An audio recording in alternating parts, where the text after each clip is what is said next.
Here's my latest work, 1940 Chicago Coin Fox Hunt.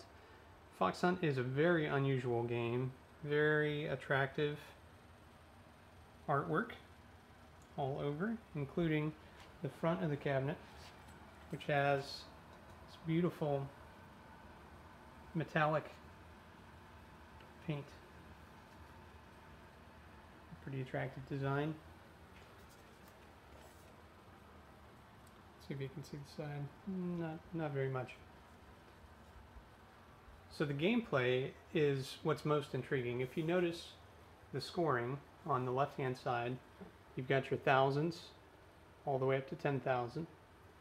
On the right-hand side, you've got hundreds, but if you notice, it starts at 0, goes to 200, 400, 600, 800, so you only score in 200 increments. And down at the bottom, you see 1 through 5, the fox's heads.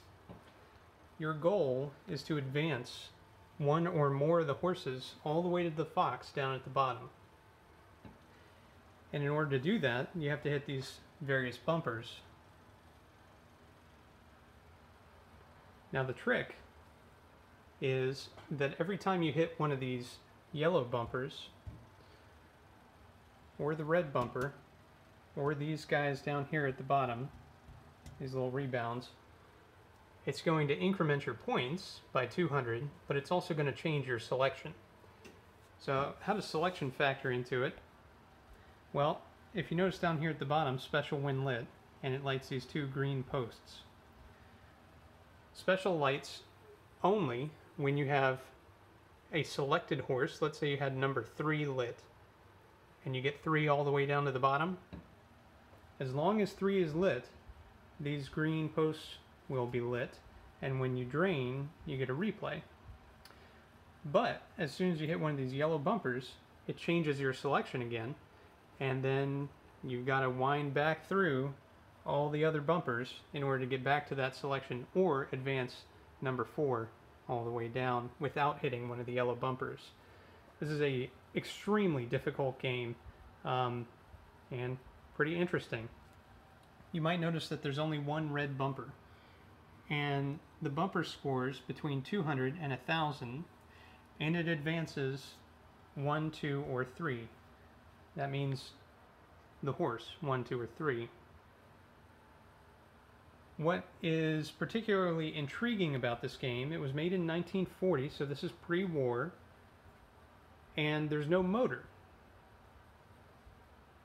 I've never seen a game with a random award that did not use a motor. But the way that Chicago Coin did it was fairly impressive. They used a stepper, and if the stepper was touching a rivet, if a hot rivet was contacting it, then it would pulse the coil. So every time it pulsed the coil, it would also award you your replay or advance your score, or whatever the case is here. Pretty ingenious. When I got the game, all the wood trim was in pretty poor shape. I refinished all the wood, and there were no legs. Managed to get a pair of legs, or a set of legs. Stripped and finished those in the same way that the rest of the game's wood trim is finished, and I think it turned out pretty well. It's an interesting gambling note right here. This game is for amusement only. The original score and instruction cards were not present on this machine. I believe I did find an image of one somewhere on the internet, so this will be the owner's project. I actually worked on this machine for someone else, so he'll chime in, I'm sure, when it's appropriate, and he's got the game, and hopefully he enjoys it. So for now, I thought I'd show you what it looks like when it's all lit up, and show you what the gameplay is like. But before I do that, I'll turn it on here, and just want to explain something. These bumpers are constructed in a very odd way. When I got the game, the playfield was coated with this thick rubber that had really bonded to the playfield surface.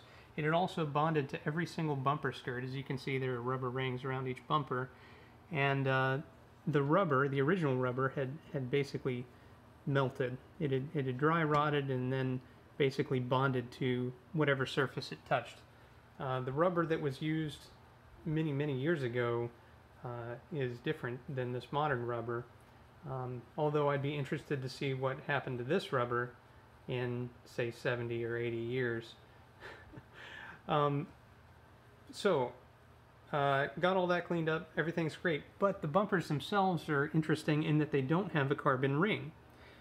Most bumpers from this time period have a little carbon ring, and there's a post that sticks out underneath of the skirt. And this post, instead of actuating a spoon switch, it touches this carbon ring and completes the circuit. That's all well and good. I've got several games that have the carbon rings, but this game doesn't. Instead, there is a metal plate, and it touches this riveted circle inside the metal plate. It's like brass, and when it makes contact, if it decides to, then power will flow. There are a few problems with this design, mostly that power doesn't like to flow.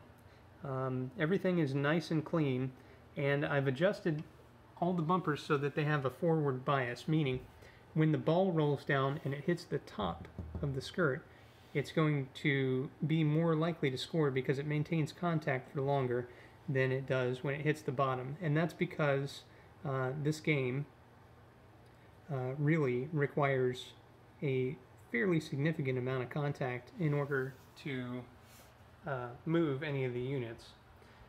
So you may see as the balls roll down, they hit a bumper and nothing happens. Well, unfortunately, that is part of the game as constructed, lo these many years later. But it's possible. I was thinking of retrofitting, perhaps with carbon rings. I feel like that would improve the action quite a bit. I'm curious what the reasoning was, because carbon rings were very common in 1940, why they didn't use them.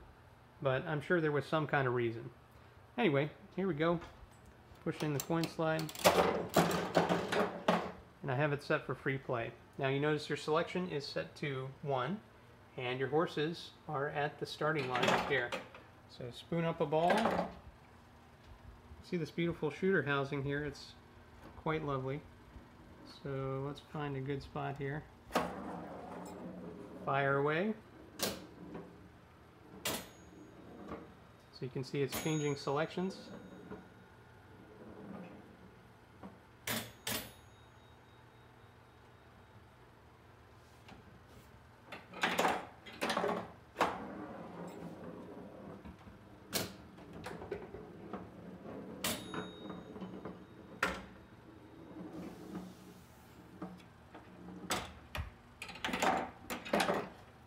I'd love for it to hit that bumper right there.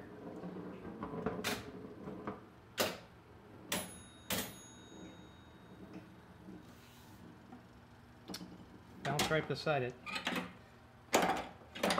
As usual, very difficult to play while holding a phone.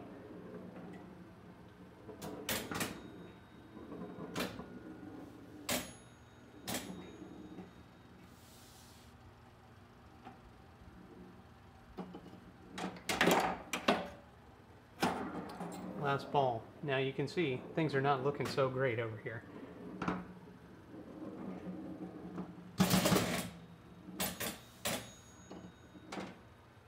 Alright, got some movement.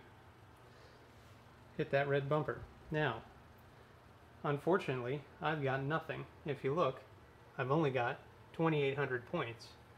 That's not very much. And you might notice that my number 1 horse has advanced several positions. Now, unfortunately, there are several more, probably another 5 or 6 before it hits the fox. So really, your best bet is to hit this center bumper as frequently as possible.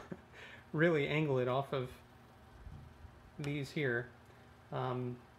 When I am in good form, I've managed to do that. However, I can generally only get one selection down to the bottom, and then collecting is a whole nother matter, because as I mentioned, you have to get the selection lined up with the one that's at the bottom. Very difficult, very cool, unusual game, and I'm happy to have the chance to play it for a few days before it is picked up. All right, thanks very much.